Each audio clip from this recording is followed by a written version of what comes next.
activity since then, but bellies are full, feeling content.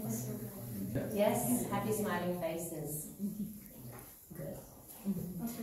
Okay, so what we have prepared for you now is a lovely little panel discussion.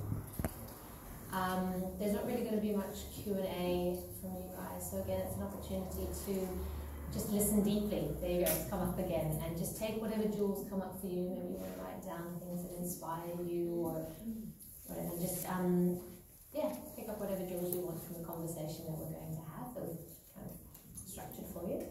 So I would like to invite all of my panelists, all the humans. Just say the name. So Satish and Kavita. I'll introduce them once they're up here. Yeah. Shane. Is that order? Yes.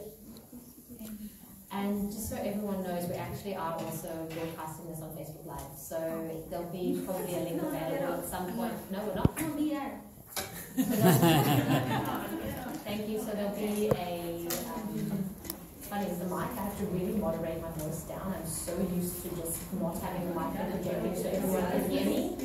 And now I have to really, you're on the very end thing. So yeah, I'm like, I'm not moving. Voice down, don't move. Right, you're going to be fine. That's okay. Otherwise it will be shared widely on Facebook. So this is being broadcast live on Facebook. So hello to the Facey Intimate Webby out there and all the humans watching us. Up there, hi. So let me just first introduce my panelists, and I'll keep this and pass this on to you so it can be recorded as well. So let's start with Satish. Satish has been connected with the BKs for over 30 years, teaching Raja Yoga meditation. Professionally, he's an IT specialist with over 15 years experience in that field. He's a very easy-natured person, rather playful, and interacts very well with with a very diverse range of groups and communities and levels of society. He's lived in Malaysia, Singapore, London, Sri Lanka, India, and Australia, and he's very entertaining and core. So, it's Satish. Let's give a very warm welcome to Satish. Let's jump over to Ami. Next on the list. So Ami had been practicing this meditation for over 34 years, so BK pretty much since birth, yeah. She moved to New Zealand as a teenager and has been in Australia since the past 20 years. Also an IT professional for the past 15 years and works as a senior IT architect. This is all very, I'm not a techie in the crowd, so I'm wrapping my brain around all of this. She takes care of one of the BK class locations in Penshurst and runs weekly meditation sessions at the Indian Consulate in the city every Thursday. So there you go, you can ask her about that later. She is extremely good at balancing her personal and professional life, and is very pure-hearted, loving and kind. She's very motherly in her way with all of us. Doesn't matter. Yeah, she's Ami Mummy. Very, very motherly and kind. It's a quality we can all have and aspire to. She's a very inclusive person for that reason, and her specialty is to bring people together. Kavita is Kavita, I'm going to actually start at the beginning. Kavita is the class clown. We love and adore her, but she definitely brings a sense of humour to everything. So thank you for that. No, we need more lightness and laughter in the world. We can get very serious about this whole personal transformation stuff, right? It can be very like, serious. No, it's a journey of lightness, like the butterfly you saw at the beginning. So Kavita is a specialist in data and digital something. That's it. Data and digital stuff, and has worked in various industries doing data and digital stuff in various industries, supporting their leaders in transforming their business to deal with changing demands and growth. She started her spiritual life in BK when she was 14 and has worked with youth groups, particularly in her early days as BK. So she contributes to, she actually works a lot with our publishing service. So all the stuff you see out there, a lot of the handiwork of what you see there and the business side of things comes from Kavita's very loving hands. Then me, you know me, hi. But maybe actually just for Facebook. Yes, is that okay if I... It's not no, not... Oh, it's not live, it's just being recorded. Yeah. Okay, lovely. So DJ has been with the BKs. No, not DJ anymore. I just went for it. It's automatic. The date. No, you can say DJ Shane. We're not Facebook Live, huh? So, okay, YouTube channel, look up Shane. Shane has been involved in BK since '95. He works as a senior manager at BDO, which is we're very happy about him. After spending a very, very, very long time with Deloitte. He's the club president of Simply Toastmasters since 2000 this year, and he's a very dynamic person, it's true, who enjoys living life to the fullest. He's a very social person with a very disciplined lifestyle. Tick, tick, tick. Recording. Shiny.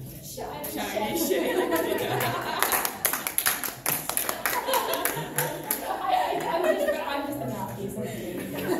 Alright, so let's get on to actually I think knowing people is half the journey, because, you know, it's actually important. You know, you can think of introductions and just like, yeah, okay, and then like it's more what they have to say that's important, but actually it's the relationships and knowing people that is part of what is inspiring about life, right? The people and how they live their life is what's inspiring, and everyone in the BKs has a life grounded in the real world. So this is life, and these are some people who are doing life with a spiritual foundation for how they conduct themselves and how they make decisions.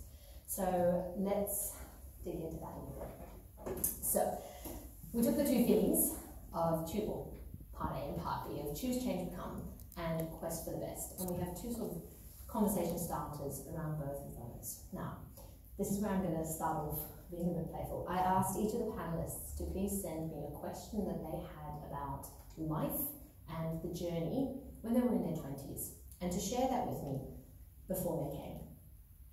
What I'm going to do now is actually share that question with you.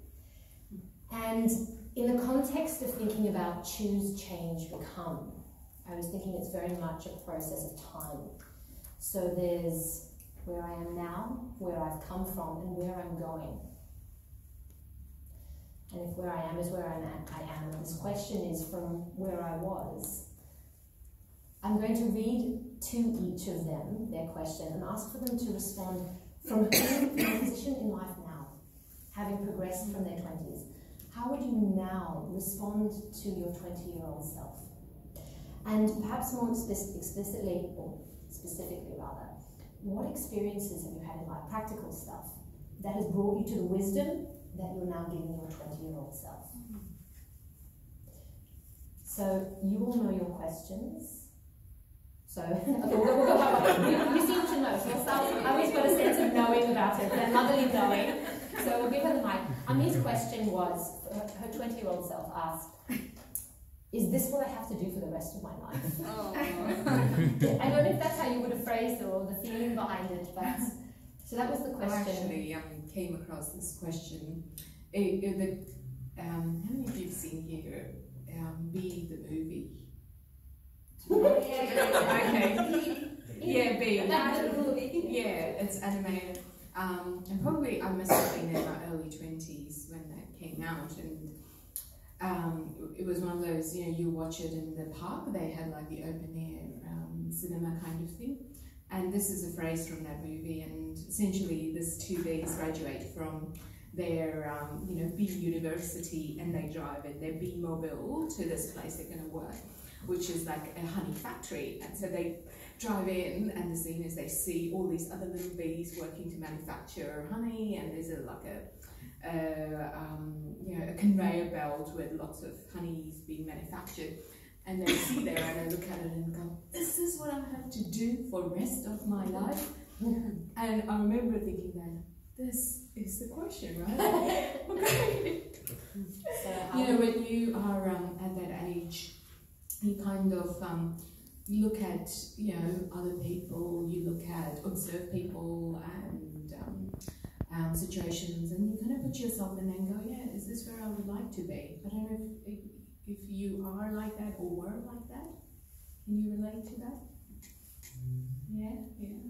So, you know, it's kind of you're at the start of, or at least I felt I was at the start of, you know, all the things the world could be about, and I wanted to have it all worked out, to know where I was going to be, what I was going to do, and and, you know, make the right choices, you know. And so, being the analytical mind that I was, I wanted to get all the facts and then make a decision about it.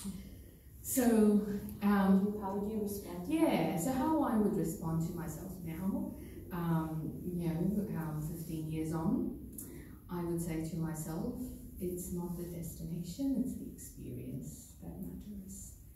And I suppose that's been the, you know, being the learning in life thus far is, you know, even if I reflect on, you know, how what I had positioned as a sense of achievement, how of little value that is now. For example, you know, I came from a very academic mindset, so it was important the choices I made for the education I chose, you know, where I went to uni, then where I went to work, what I did for work, and so on. But now, when I say, even from a career standpoint, when I go and apply for work and get interviewed, they don't ask me what I studied, you know, how well I was at it. No, the questions now are, what experience do you have? And, you know, and that's been such a learning, you know, even in a physical sense, experience is now valued more than your qualifications or so-called achievements, you know. The experience is now seen as the achievement. And so for me, you know, now when I look at life and, you know, when I aspire to think, you know, I still aspire for things, I want to do things and stuff, but I don't get so bogged down in the idea of getting that. You know, now I would advise to my own self that, yes, that getting there is important, but how I get there is more important. You know, what my headspace is going to be like as I travel through my journey is important. You know, how I feel here is important. So that's my advice to myself. Thank you so much. Yeah, what I really heard you actually also mentioning was that where we want to be in life, we actually consider, we take an external reference point to where we want to be in life through comparison with others, rather than a perhaps internal reference point of where do I want to be within myself, or you know, I guess there's two layers. It's like, what do I want to achieve in my physical life 10 years from now? But you know, you've just been doing like a values and internal reflection workshops. What do I want to develop into as a person? What kind of character do I want to have 10 years from now, etc. And taking an internal reference point for the journey is quite spins the question on its head in some ways. I will just actually put a little. Thank you for the richness of that response. I will just say we've actually got a very limited amount of time, so if we can be more succinct, then perhaps we can dive more into the themes of what we're talking about, rather than just, yeah, we can always cover more ground. Thank you. There's no problem. Just to be that mindful of time altogether. All right, let's move on to Satish then. So Satish's question was, what do I really want in my life? That was his really. What do I really want? And so how would you respond to that? What advice would you give that 20-year-old self? I was actually reflecting on the question, and I remember the time when I just felt sort of like there was a bit of a split in my lifestyle, you know. It's like, you know, on one side I want to focus on my studies and my career, and on the other side you've got the spiritual life that, you know, people tell you it's really good for you and it's going to build your dreams and all that stuff. What I would say to myself, and that's what actually prompted that question, and what I would say to myself today, it's not about keeping them separate, but it's about integrating them, because I feel it's only when you bring them together you can actually see your real self. You know, it's that there is that integrity for my own self, and when I see that integrity, I can actually develop myself, both not just spiritually but characteristically and also academically. So I am developing myself at all levels. That balance, I think actually developing one helps develop the other. Absolutely. And vice versa. It becomes like, you know, it's a bit of a pretense, you know. I go into the meditation center, hello, good morning, you know, I'm again such a peaceful soul and all that stuff. As soon as I go, let my hair loose and party starts, you know, it just doesn't you know, it just doesn't. I usually put them on one. Let's give it the mic. So yeah, I just feel I think it's all about integrations, that I am who I am really, whether I'm at a meditation center, whether I'm at school, whether I'm at work. I live my life to the fullest. Thank you. Thank you. Kavita, let's play pens. Alright. So Kavita's question Was a bit long. yeah, so I'm going to read it as this is interesting. I'm going to read it as it was written, and I'll see if I understood it. So it was, how do I know I'm doing the right amount, not too much, not too little, not influenced by others, and one's sort of stretch capacity. And what I understood is, you know, am I being authentic to my quest in terms of the amount of effort I put in and the choices that I make? Is that the essence of it? I think it was it was a thinking point for me back then, and it does come up quite a bit for me. The question around balance, am I keeping the right amount of balance? And I think the answer that now, having become older and wiser, and it's going to only get worse because I'm going to get more older and wiser. So I hope. When I'm wiser and I'm older. It's far away. So for me, I think what's really kept me grounded is I've always asked myself why I'm doing something. So if there's any question in my mind, that's the most important question is the why. So I'm someone who searches a purpose, and I think that's always grounded me, because sometimes we get lots of very nice ideas and things to do, to explore, but I think what grounded me most was understanding the purpose of what I do. And everything, you can always review a purpose at different times. There's nothing to lock down. You can change your mind, which is one of the greatest freedom. I think as we blossom from young children to adulthood, is that often you think, oh, there's one path and that's it. But actually, if you keep asking yourself why, you will find that it opens up new doors. And the second thing is, before you venture into something, I've always found it useful to know what the end looks like. If you know what the end looks like, you naturally build the steps to get there. All happens instinctively, like you kind of have a vision of what you're clearly going. Somehow the stepping stones and the help and bits you need come along to get you there magically. Correct. Otherwise, you could sometimes find it influenced, by the lights, some other voices, ideas, etc. But to have that ability to see what the end looks like, and then to be open, as you said, Casey, that things will come your way, and there will be signs if you know where you're going. And it goes back to answering the question of why. And I think you naturally see what fits into that final picture you're creating. That's right. And I found that to be helpful in almost every situation, whether it was a work problem. So I've been in consulting for the last 5 years, and I found that as a consultant, you get put into scenarios, organizations, and you can be talking to fairly senior people, and often there's no time for them to actually pause and ask why. So I was good in starting a lot of projects, but I was also good in closing a lot of projects, because some things don't even need to be started if you don't know why.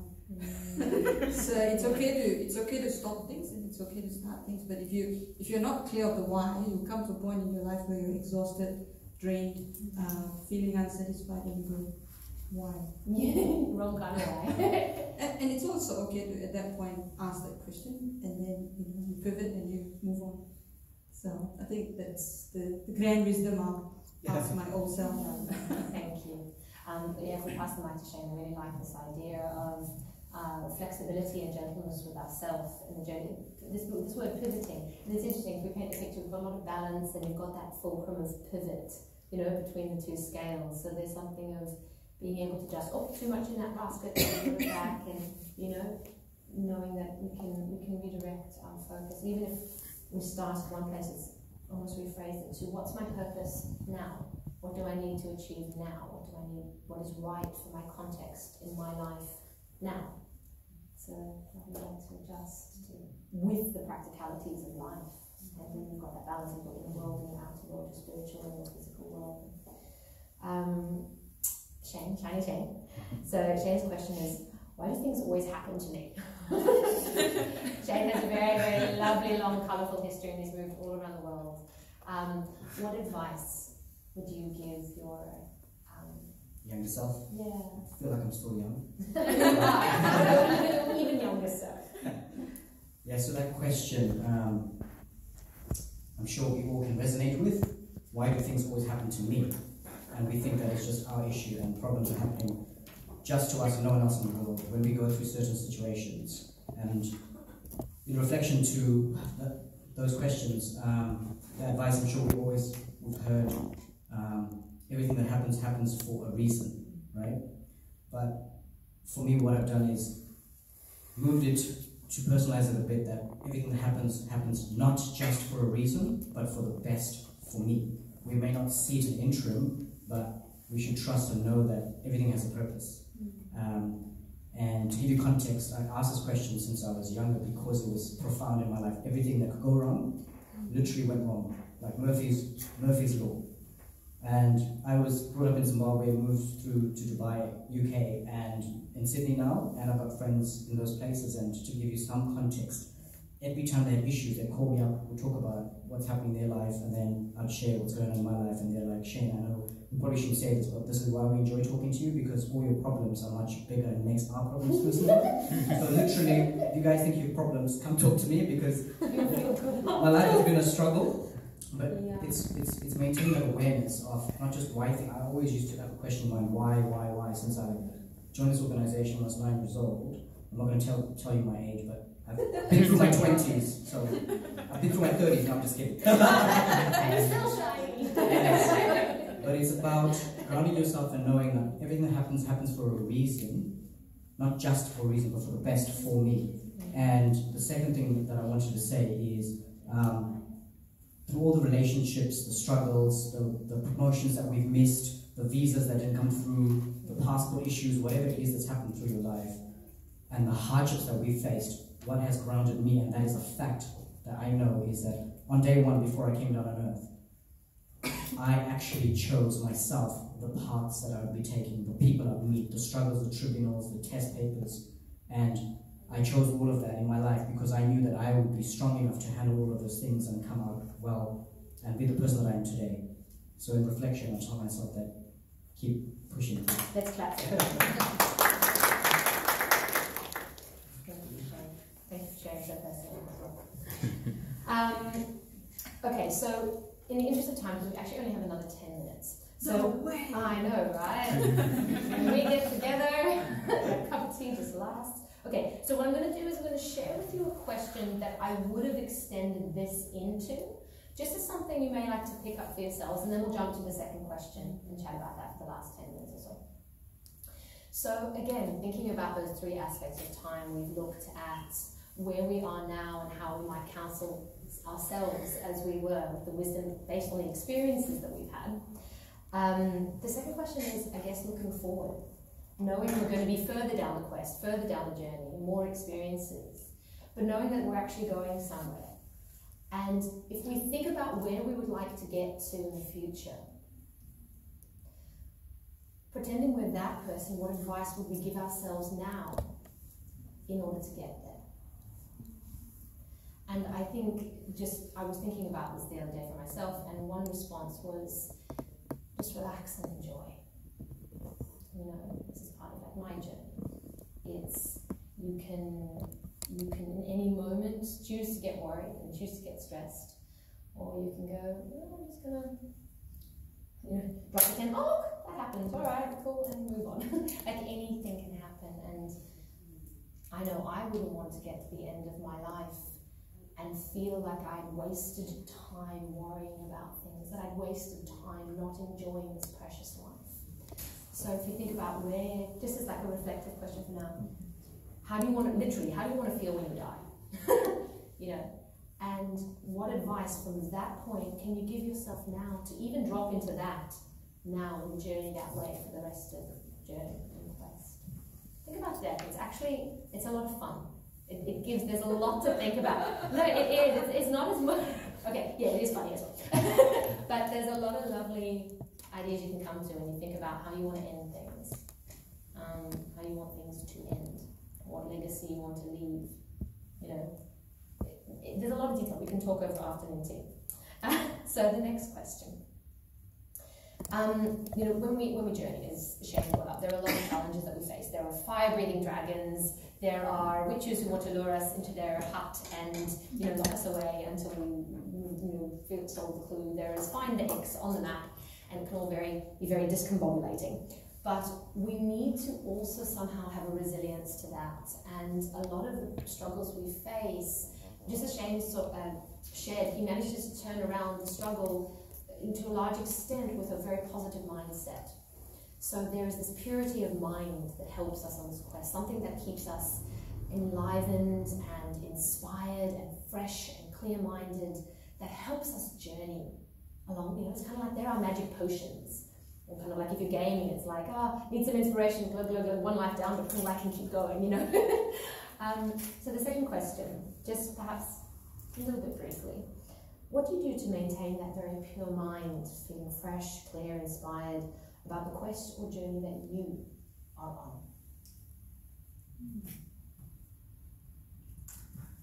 I think for me, it's the lifestyle that has really been a gift from this organisation.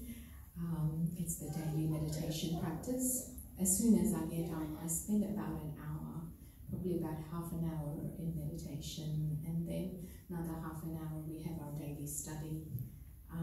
And I feel that time and time again, every day, really, you know, not only provides solutions or clarity to the challenges that I may be facing, but also gives me the energy and power to keep feeling that I'm growing. You know? So yeah, so if you are here for the first time today, I would really encourage you to you know, learn more about this study. Thank you. What was the question again? So the question is, what do you do to maintain that very pure mind, the mind that is clear, fresh, inspired, and light about the journey and quest that you're on? With respect to the fact that, you know, we all have our moments of tripping and stumbling, but we all have this purity within our own minds that we can access and that can keep inspiring us as we go along. So what helps you stay in or come back to that space for yourself? Just as Ami just mentioned, for me the grounding force is meditation. And even though I was 9 years old, I didn't really enjoy meditation at that point in time, but over time I realized I tried many different things in my life. I tried to be physically fit, emotionally be emotionally fit, mentally, you know, get my mind strong in terms of mental health. And everything that I played with, I would always wither after some time. And what I found the umbrella or the bubble that kept me going was meditation and mindfulness. And I'm sure you all know that over the last 10 years, mindfulness has become a thing with neuroscience and all these things, and it's becoming more proven in science, but this is something that we've been practicing that's been there for history and years, and there's so much power in that. And so for me, grounding myself every morning, there's some magic in grounding yourself, being the controller of your mind, being the controller of your day, not the day taking control of you. So that morning discipline is what takes me to where I need to go. So in terms of the journey, when I think about it, I think there's 3 words that come. One is kindness. I think acceptance. There's one person you've got to live with the rest of your life, and that's yourself. So you have to be absolutely kind to yourself, because there's various ways I can judge myself. I can be harsh on myself. But if every day I have spend some thought on for myself and be kind to myself, I find that very valuable. Secondly, being in the now. So being present. Every day is new. You may deal with a challenge from yesterday, but the way you handle it today can be very different. So being in the now is absolutely, because that's where you can draw from the energies of the now, which is not influenced by the past or the future. And the third thing is silence. See how you can bring silence, and I think that's talk about meditation. And in silence, again, is where I think a lot of magic can happen, because that's where you go, all right, everything else is slowed down, and now I have the ability to, bringing new thoughts, bringing new ideas, and that silence really helps. And that's where you see, as a self-generator, I can find new resources, I can find new energy, I can find new solutions, and often it may come from others as well. So just be open with that concept of silence. For me personally, I've been doing a little bit of an observation of my own self and my thought patterns, and I seem to notice every time something doesn't go quite right, the natural tendency is blame. Oh, because of this, because of her, because that happened, or because of the weather. So it's a blame thing, and I thought, and you know, when you have such thoughts, it just doesn't stop. It just keeps going on and on and on. It's such a habit, I would say, you know, that we keep falling back into the trap of blame. And so what I've started to work on is just two practices. What benefit is it to me, whether it's from a person or whether it's from a situation? So what is the benefit? That's so changing how you see a situation instead of going into instinctive blame, training yourself to ask, hang on, what is the benefit in this? And so I feel that's a lot more productive, because then I'm actually training my mind to start seeing the benefit of it. And as soon as I see the benefit of it, I end all questions to why that happened, how it happened. So there's no blame game, but there is a reason for everything that's happening. A bit like what Shiny was saying earlier. And if I can just add to the point that Satish made, which is very good, is around the concept of training your mind. You know, it's something that can be trained. You can make your mind as beautiful as you want. You can make your mind as horrified as you want. It's really under your control, and it's a lot of training. And you've got to see the training that works for you, and perhaps reflect back in your school days. What was the training style that worked for you? For me, sitting in the classroom didn't work for me. For me, you know, getting 100% marks didn't work for me. There was various ways that I learned, and then I shined. So you got to find what are the learning vehicles that works for you, and then train yourself accordingly, because you can condition yourself to deal with any challenges. Thank you so much. Just to wrap up, I think Evita brought out for us what a really lovely theme of these responses to this question was, and this is actually really about the personal nature of this journey. So at the beginning, you know, Ami was talking about the power that she gets from meditation, and it's what gives you power? What enlivens you? You know, I'm not a particularly sort of silent, quiet, docile wallflower. You know, being in theatre and performance and these sorts of things enables me to give the best of myself. And, you know, each of the people here and everyone in the room could speak to what that thing is for them, you know. So knowing yourself is really the essence to the entire journey.